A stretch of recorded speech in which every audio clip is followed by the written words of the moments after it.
Boeing 767 cruises high above the Atlantic Ocean on its way to Egypt. 217 people are on board. Just half an hour after takeoff, disaster strikes. The pilot and co-pilot struggle desperately for control of their aircraft. The lives of all on board will depend on these two pilots and what they do about this dive towards the ocean.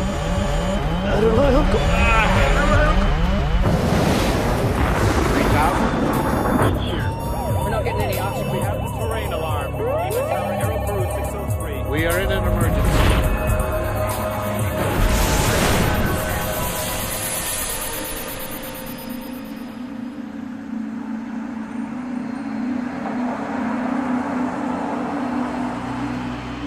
The John F. Kennedy International Airport outside New York City is one of the busiest airports in the world. In 1999, nearly 32 million passengers fly in and out. More than 340,000 flights take off and land. EgyptAir Flight 990 is destined to be one of the most controversial ever to leave this airport. The fate of this flight challenges the strength of an international friendship between two allies and uncovers a hidden mechanical flaw in one of the world's most popular airliners.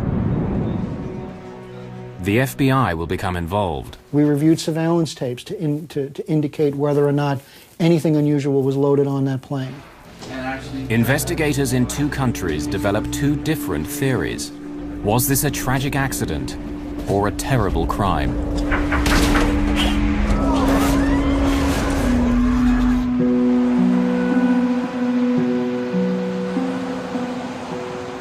Just after 1 a.m. on October the 31st, 1999, the 217 people on board EgyptAir Flight 990 are waiting for takeoff. The flight's command captain is Captain Ahmed Al-Habashi. He's been with EgyptAir for 36 years. Yes. The command first officer is 36-year-old Adel Anwar. He switched duty with another co-pilot so he could return home in time for his wedding. Soon be a married man. Congratulations, Adel. Thank you very much. The airline's chief pilot for the Boeing 767, Captain Hatem Rushdie, joins them in the cockpit. At 1:20 in the morning, First Officer Adel Anwar is going through his takeoff clearance with air traffic control. You fly the gateway climbing to 5,000. Following gateway, clear for takeoff, runway 22 right, EgyptAir 990 heavy. Cabin crew advised. In the name of God, the merciful, the compassionate. Cabin crew, takeoff position. After an everyday blessing, the co-pilot assists the takeoff. For safety, both pilots push the throttles. On a flight of 10 hours, it's standard practice at EgyptAir to provide a relief crew to share the flying duties. The command crew takes off and lands. The relief crew flies the middle portion. Tonight, Captain Raouf Nur el-Din and First Officer Gamil el-Batuti are the relief crew. They will take over after the first 3 or 4 hours and fly the plane until shortly before Cairo. V1, rotate.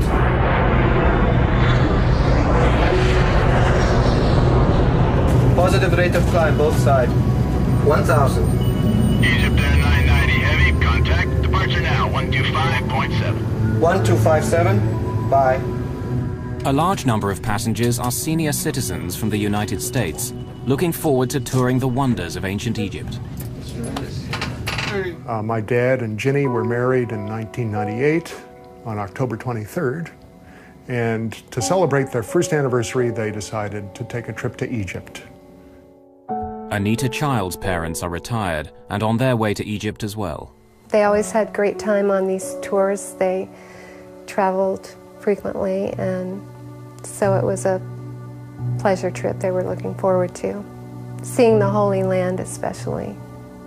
Maureen Sacratini and her brother John Simmermeyer enjoyed the fact that their parents loved to travel. They had been particularly fond of a program known as Elder Hostel, and this particular vacation trip to visit the pyramids and the other historical sites in Egypt was an Elder Hostel trip. There are 14 of EgyptAir's experienced crew operating the flight. There are also 33 Egyptian military officers and pilots on board, returning after training with the American Armed Forces. Gamil El-Batouti used to be an Egyptian Air Force flight instructor. He's now one of the oldest first officers at EgyptAir. He's so much older than the other co-pilots that out of respect they call him Captain.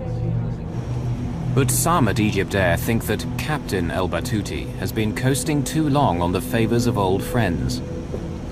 Just over 20 minutes after takeoff, El-Batouti is about to leave his seat.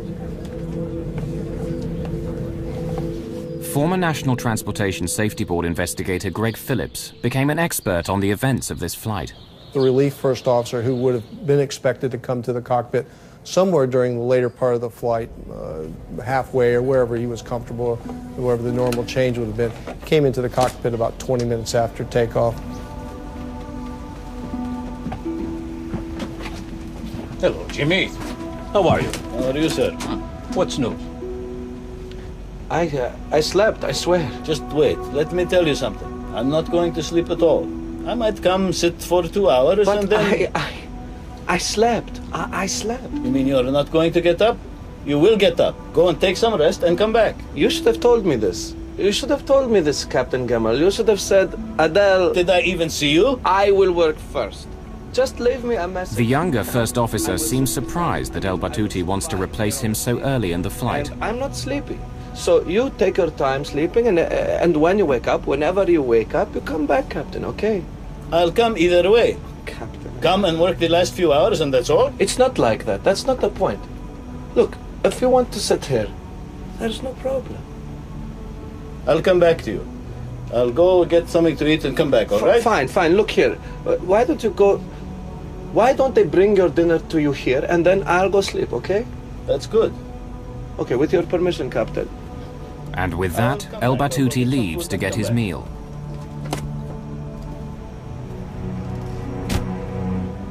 Do you see how he does whatever he pleases? Do you know why that is? Captain El-Habashi senses his first officer's resentment and tries to smooth over the situation. Are you a youngster? Anwar wonders if El-Batouti wants to take over because he may not want to work with Relief Captain Noor el-Din. Doesn't he want to work with Raouf? Or what? It's possible, God knows. But look, you shouldn't get upset, right? By this prophet, he's just talking nonsense. That's it. Everything's under control. Okay, Chief. Thanks a day. First Officer Anwar concedes and is ready to hand over to El-Batouti. Normally, this is the most relaxed, easy part of a long flight for pilots and passengers alike. The highly automated aircraft systems will take care of the flying for several hours. It's very unusual for an airplane flying over the Atlantic at nighttime to encounter any kind of difficulties. We normally expect accidents to happen in approach or landing or near airports, and very seldom do we get anything out over the ocean in the middle of the night. Excuse me, Jimmy, while I take a quick trip to the toilet. Go ahead, please. Before it gets crowded, while they're still eating, I'll be back to you. Before the captain returns, disaster will strike EgyptAir Flight 990. The fate of everyone on board will be in the hands of the co-pilot, the man who shouldn't be here in the first place.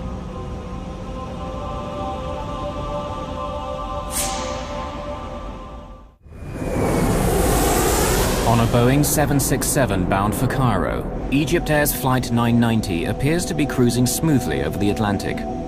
The relief first officer Gamil El-Batouti is alone in the cockpit, while the captain has gone to the washroom.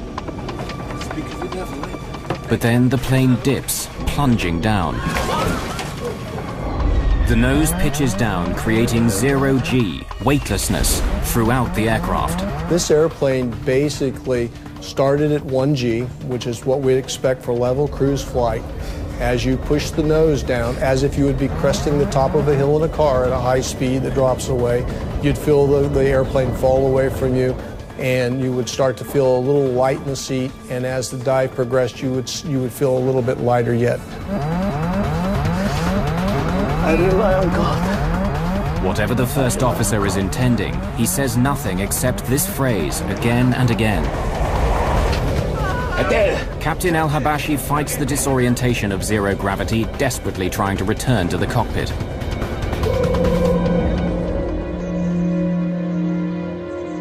An American journalist living in France studied this flight extensively. 16 seconds after the dive began, when the airplane had gone into zero G and into negative G and was at an extreme angle, the captain somehow made his way back into the cockpit.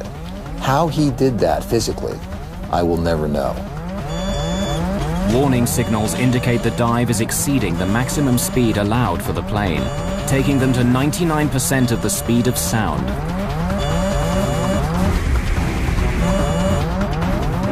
This far past the plane's design limits, the stresses on the airframe are pulling it apart.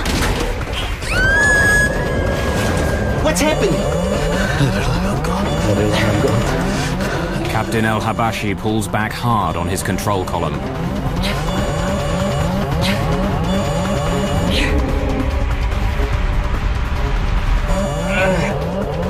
Then he tries to use the engines to power their way out of the dive by pushing forward on the throttles, but he gets nothing. What? You shut off the engines? Oh, God. Desperate, the captain deploys the speed brakes, panels standing up from the wings, in an effort to slow the dive.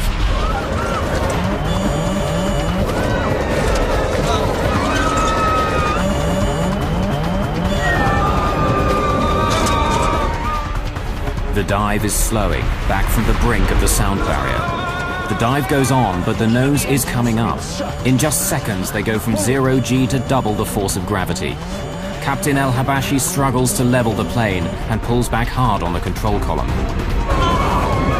The 767's dive begins to slow.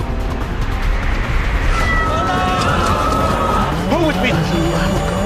You shut off the engine, boy!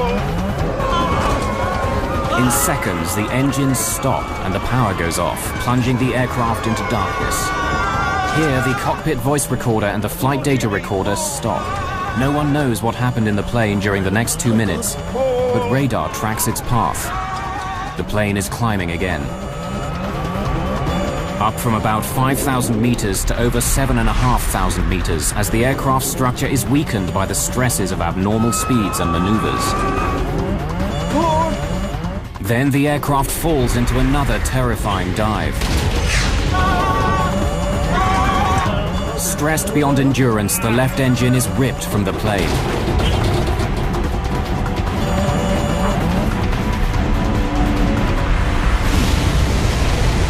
EgyptAir 990, New York Center.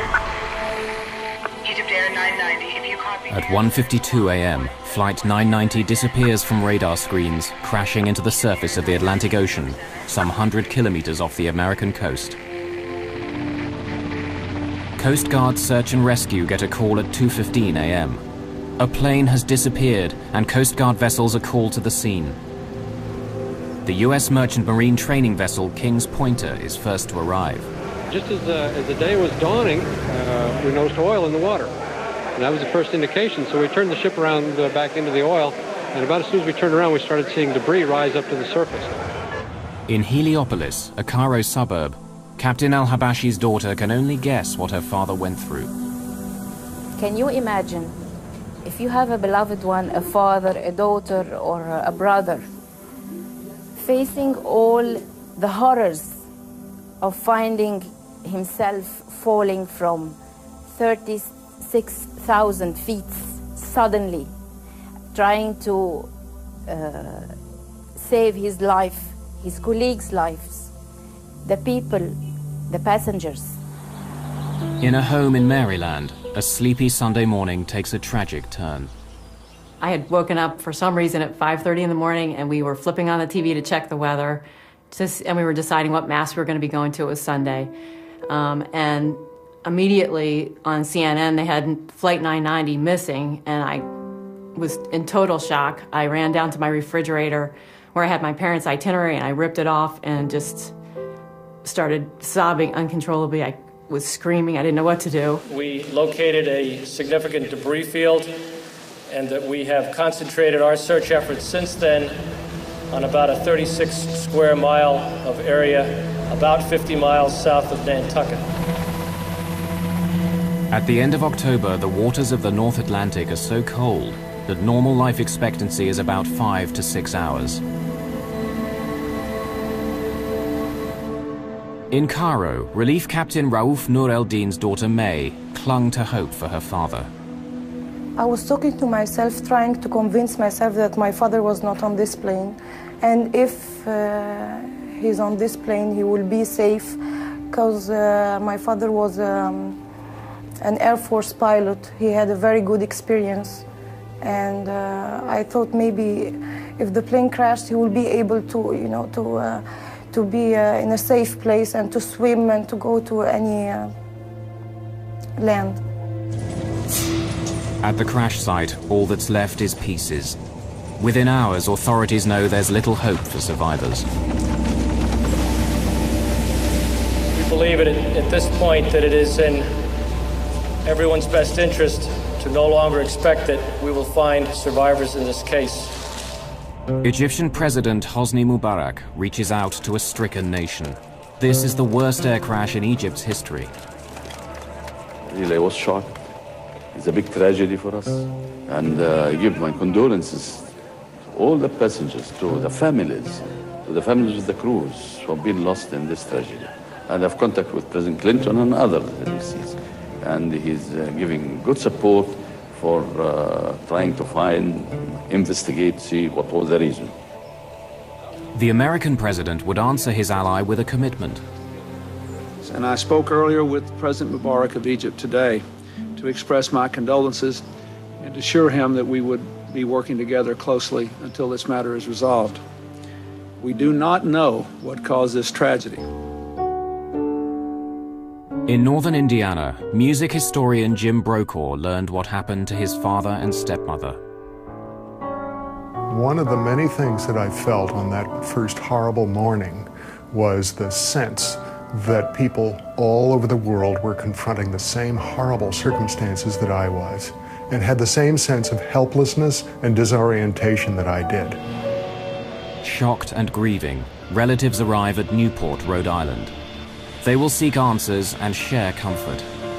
There were 100 Americans, 89 Egyptians, 21 Canadians, and 7 victims of other nationalities on board.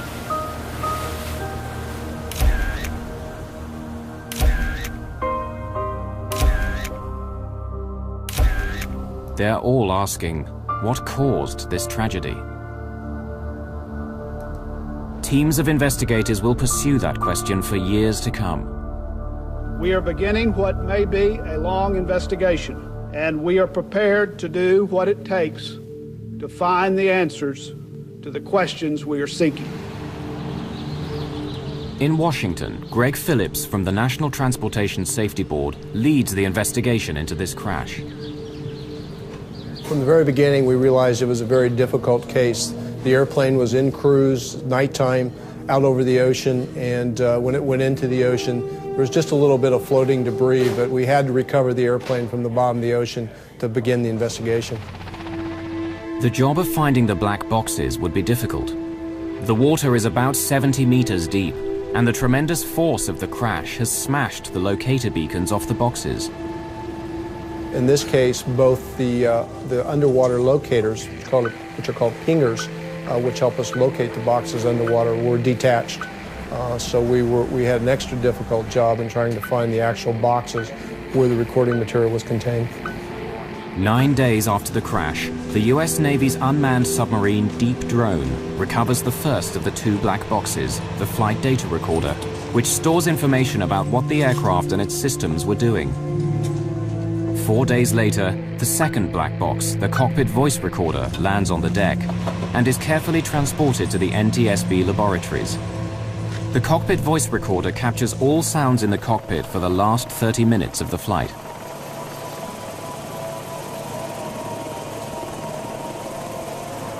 The black boxes are protected to withstand impacts of 3,400 times the force of gravity.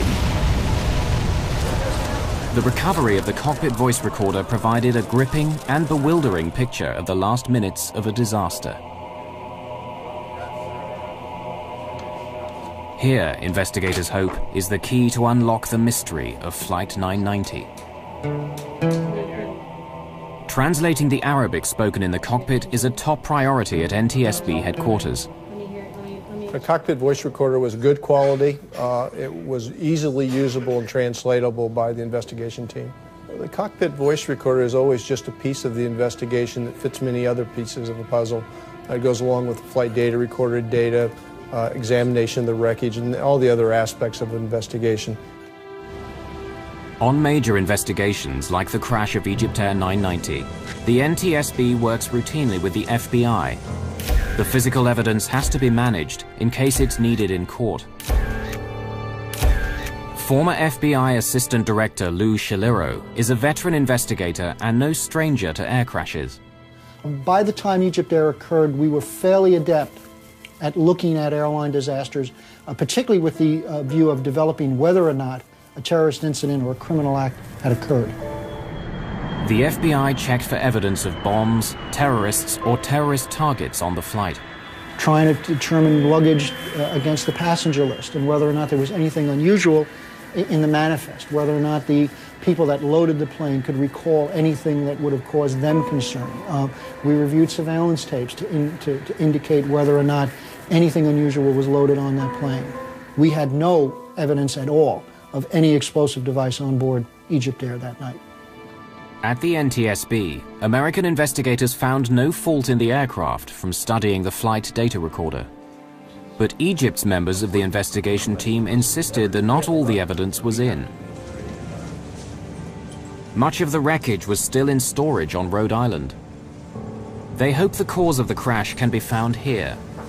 Egypt's representatives search for any possible mechanical cause for the crash. While they search, other theories are pursued. A study into the causes of airline crashes published in January 2001 points to pilot error as the cause of 1/3 of these accidents. It also finds a strong connection between bad weather and pilot error. But the crash of EgyptAir 990 occurred in clear weather with veteran pilots. What happened in the cockpit would divide the investigation and fuel an international controversy. October 1999, EgyptAir Flight 990 crashes into the Atlantic Ocean, killing all 217 people on board. The investigation develops in two directions: fault in the airplane and pilot action. Rumors swirl about what or who may have caused this terrible crash.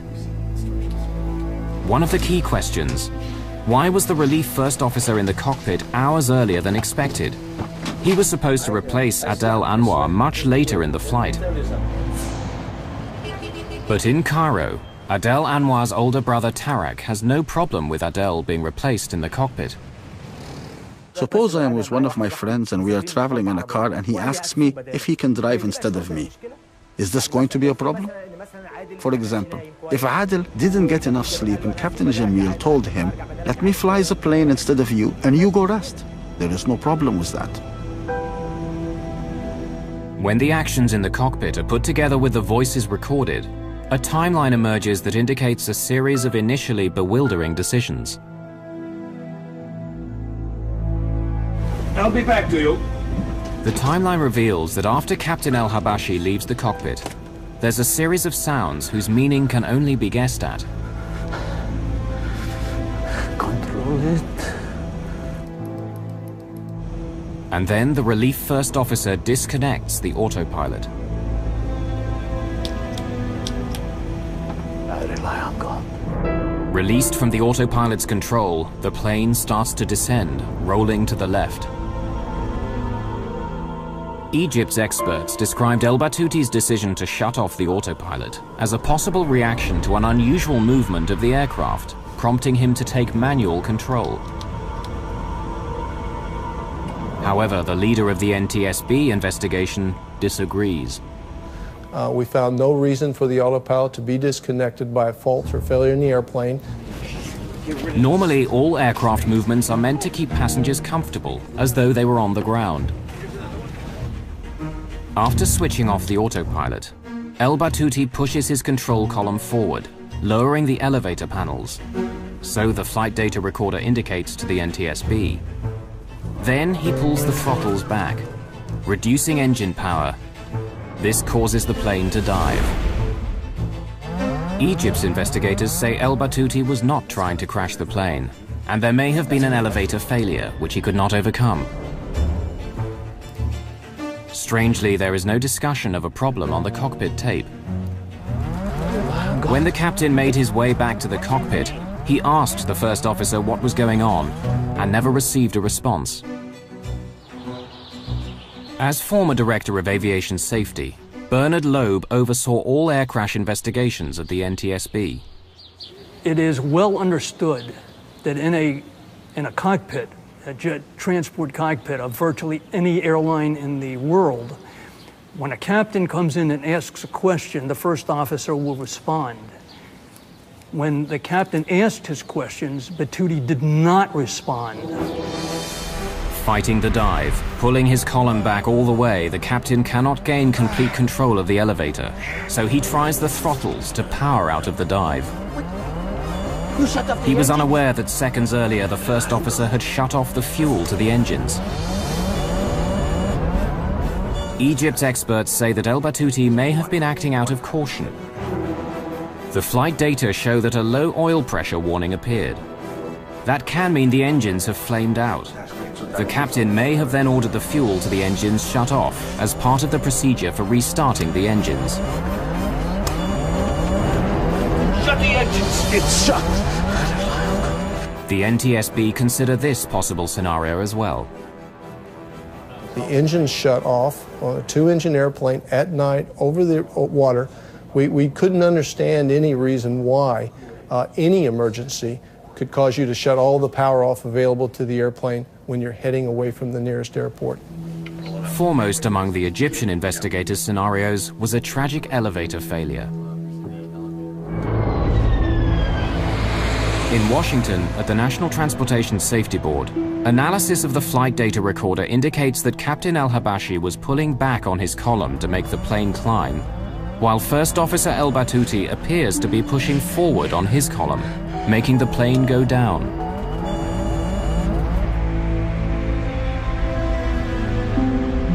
Elevators work simply. Pull back on the column and the elevators go up, lifting the plane. Push forward and the elevator panels move down to make the plane descend. They work together, but in this case they're going in opposite directions. Egypt's experts argued that this crash could have been caused by a failure in the elevator assembly, producing an elevator hardover, a jam in the elevator controls which lock them in the down position, plunging the aircraft into an uncontrollable dive.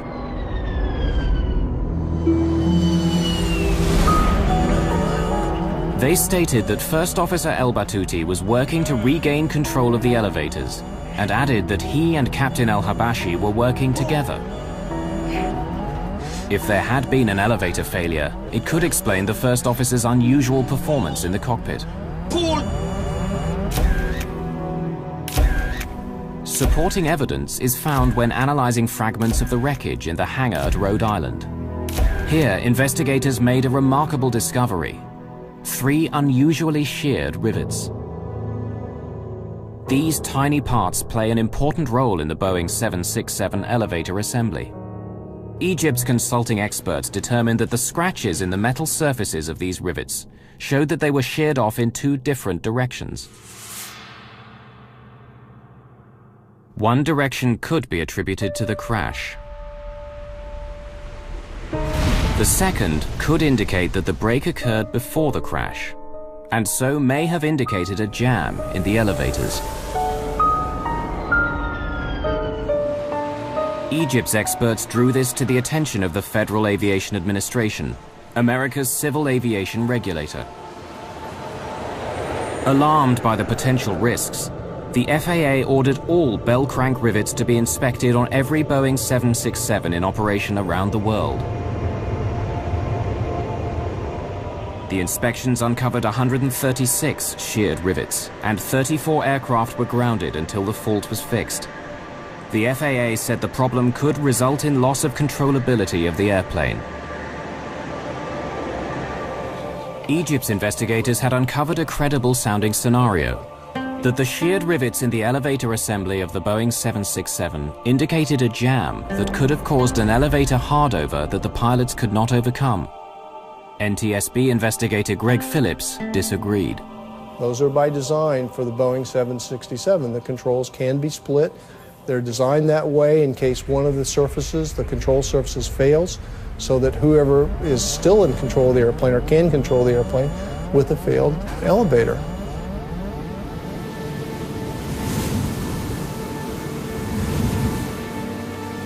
Before he became an investigative writer, William Langewiesche was a commercial airline pilot. Flight 990's maneuvers are programmed into a flight simulator in order for Langewiesche to test a pilot's reactions. To see an airplane going so wildly into a dive, to see the altimeters unwinding at that speed, to hear the horns and warning signals going off, is frightening. Whatever the cause of the dive, Langewiesche tries a variety of responses to recover from it. Finally, they asked me to wait at the extreme 15 seconds. To sit in a 767 or any airplane going out of control and do nothing for 15 seconds. 15 seconds is a long time. It's inconceivable. But I did it. And even at 15 seconds, even waiting 15 seconds, I was able, through no particular skill, really reacting as almost as any student pilot would, to recover the airplane, recover from the dive, before the airplane exceeded its limits. No Boeing 767 has suffered from an elevator hardover and dive before or since the crash. The aviation experts hired by Egypt developed a wide range of scenarios, citing a fault in the elevator assembly as a possible cause of the crash. Based on the data, the information we have from the testing that was done as a group effort with all the best thinking everybody had at the time, we could not make this airplane do what it did with any of the failure scenarios that were presented to us. While mechanical failure scenarios were exhausted and terrorism was excluded, the FBI continued to dig into the life of First Officer Gamil El-Batouti. Less than 3 weeks after the disaster, news media report that in the final moments before the crash, El-Batouti said, "I have made my decision. I put my faith in God," causing many to believe he might be an Islamic militant bent on destruction. But the translation was incorrect.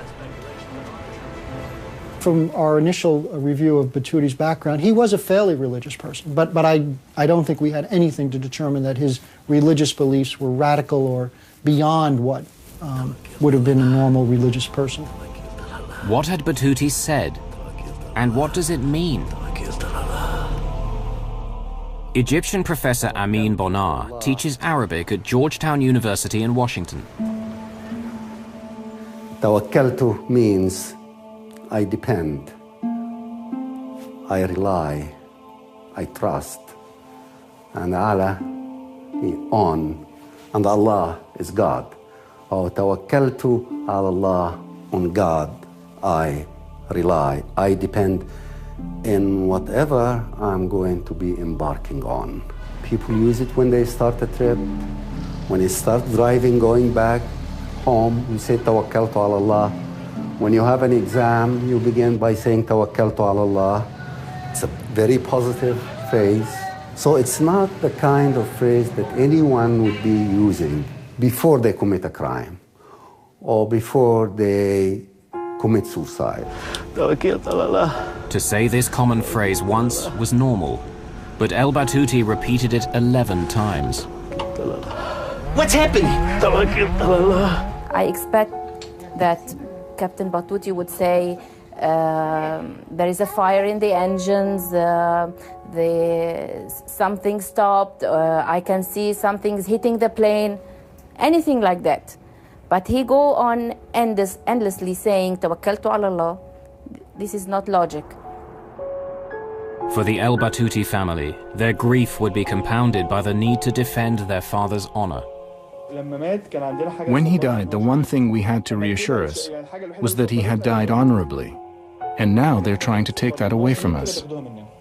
There is a lot of mechanical failures. Why you have only to say that it's a deliberate act, no mechanical, no weather, no mechanical, no weather. So why? Because he's an Egyptian pilot. Chairman Jim Hall allowed that it could have been a criminal act rather than an accident. The investigation could end up in the hands of the FBI alone. It is only prudent for the National Transportation Safety Board to consult with these experts and officials to fully evaluate this information prior to any final decision on whether the responsibility for this investigation should transfer to the Federal Bureau of Investigation. Egypt's President Hosni Mubarak, formerly commander of the Egyptian Air Force, had known Gamil el-Batouti, according to his nephew Walid. Mubarak asked President Bill Clinton to intercede to keep the crash from becoming an FBI matter. Since the crash, Walid el-Batouti, nephew of Gamil, has become the el-Batouti family spokesman. You have to understand that the highest ranking in this country, which is the Egyptian president, was an Air Force pilot. And he was asked, and he says, according to my experience, it's in the tail unit. Something happened there. It's not suicide. It could be either a mechanical failure, a manufacturing failure, something. In America, the FBI focuses on Gamil el-Batouti and the question of motive. The FBI would learn about the man in control of EgyptAir 990, interviewing colleagues and friends, discovering a dark side to Gamil el-Batouti. Investigating the cause of the crash of EgyptAir 990, the spotlight falls on the character and history of Relief First Officer Gamil el-Batouti. He was 59 years old, approaching 60, had never risen above the rank of first officer. That may have caused him some animosity towards EgyptAir.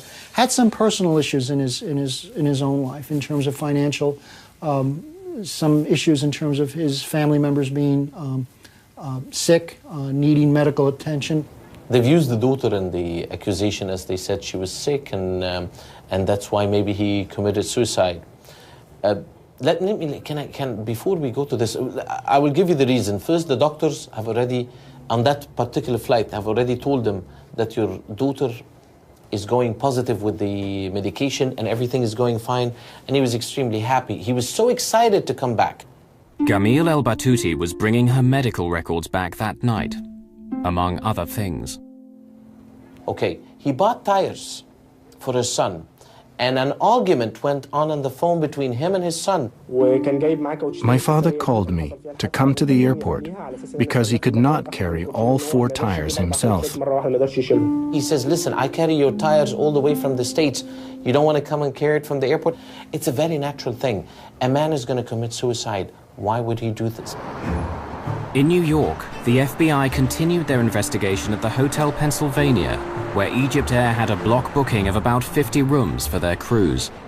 The investigation that the FBI was able to do, as far as Batouti's background, probably spanned a period of about a year or so, at least from the records that we were able to obtain, and from the interviews we did at the various places that he stayed. So he did have, I think, a propensity to engage in behavior with some of the hotel people in terms of sexual misconduct. Hey, pretty lady, where did you get to? Which, you know, at the time really appeared to be totally out of the realm of what was normal for a person of that status to do. A husband and father of 5, Gamil el-Batouti was notorious for leering at and bothering female guests and hotel staff. Come to my room. The FBI learned that 2 years before the crash, 2 young women reported that he called them on their hotel room phone, telling them to look out the window across the courtyard. You have a good time too. When they did, they saw el-Batouti exposing himself and reported the incident to hotel security. His provocative behavior would continue. A hotel maid told the FBI that the night before the crash of EgyptAir 990, el-Batouti had sexually harassed her again. No, I want to talk to you because look, I give you $100 if you just come to my room. I'm not here for that. Oh, sure. I'm here to work. Just leave me alone. Don't be like that. When the maid reported the approach, Another addition was made to the hotel's record of sexual harassment of guests and staff by el-Batouti. The allegation of the hotel, as far as they said, it happened way before, not one day before the flight. Not one day before the flight, as has been mentioned. The hotel maid told the FBI the incident took place on October the 29th, 1999, the day before the flight. 3 months after the FBI began investigating el-Batouti, an EgyptAir flight landed in London. The plane's captain requested political asylum in the United Kingdom. He claimed to have information about the cause of the crash of EgyptAir 990, and he feared reprisals in Egypt. Captain Hamdi Taha was a colleague of Gamil el-Batouti, and he was walking away from his wife, his family, and his country. The FBI sent a special agent, and along with a British security officer, he interviewed Captain Taha. Were you aware of el-Batouti displaying sexually inappropriate behavior? Yes. This is very important. I heard it from pilots who I trust. Batouti got into trouble for sexual misbehavior in New York with maids and following women and so on. The airline tolerated this for a while, and they told him several times, maybe you can get away with this normally, but this is America. You represent our country. You cannot do these things. Captain Taha's information was second-hand, but his description of el-Batouti meeting with the airline's chief pilot was intriguing. Khatem Rushdie went to see Batouti the night they took Flight 990. They had a meeting in the hotel. He told him that what he had done could not be covered up, and something had to be done. The flight back to Cairo from New York would be his last flight. We go back many years together. But this will be your last flight to the United States. He would not be flying to America anymore. Batouti had just had these big privileges taken away from him, and he was humiliated. So, I think that what happened was this. He must have said to himself, if this is going to be my last flight, it will be Khatem Rushdie's last flight also. Certainly within various corporations where people bring weapons into the office and attempt to take revenge against people that they feel have aggrieved them. Perhaps Batouti felt that EgyptAir had been the cause of some of his issues, and unfortunately in this case it was the kind of office that was flying at 33,000 feet. The FBI provides Taha's interviews to the NTSB. Egyptian officials asked for another EgyptAir pilot to be interviewed. Mohammed Badrawi had known el-Batouti for 40 years.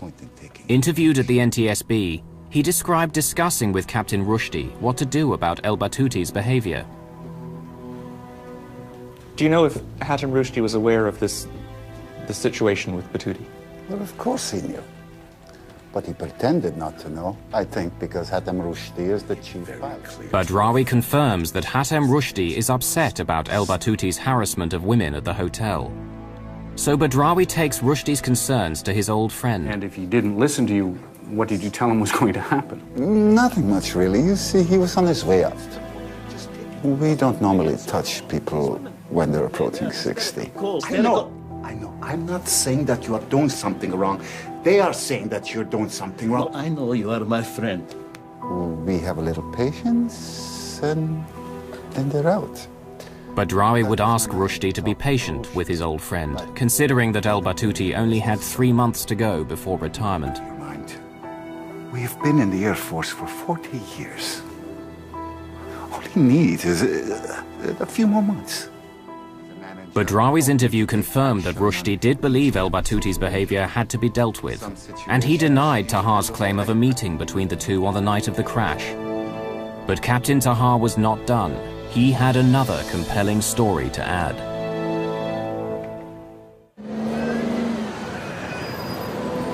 In London, an Egyptian pilot has requested political asylum and is offering an insider's view of the most controversial tragedy in the history of EgyptAir. Captain Tahar revealed to the FBI how EgyptAir briefed its pilots about the crash. When they had done the transcripts of the cockpit voice recorder, the EgyptAir Chief of Operations called all flight crew to a special meeting in Cairo and told us the facts. Just the facts. No commentary. No explanation of any technical problem. He did not say anything, but all we pilots realized that this was not an accident. And then he told us not to talk to anyone about it. Don't talk to your family. Don't talk on the phone. Don't talk to each other, he told us. All of us realized that Batuti had done this on purpose. For the American families involved, this was a case of 216 murders and 1 suicide. In Egypt, big, close, extended families combine with a strong religious faith to deny that Egyptians commit suicide. The story has many sides. It has to do with religion. It has to do with beliefs. It has to do with the culture. I think until today, still in the Egyptian culture, people don't believe that Muslims or that Egyptians or that people coming from that culture commit suicide. Cultural differences were not the only impediments to this investigation. One of the difficulties that we did have was that when we went over to Egypt and attempted to really get into his background, it became a very sensitive issue for the Egyptian government. FBI efforts to learn about El Batuti's personal life and family relations would be stymied. It became almost to the point where we were never really able to develop all the things that we needed to get at.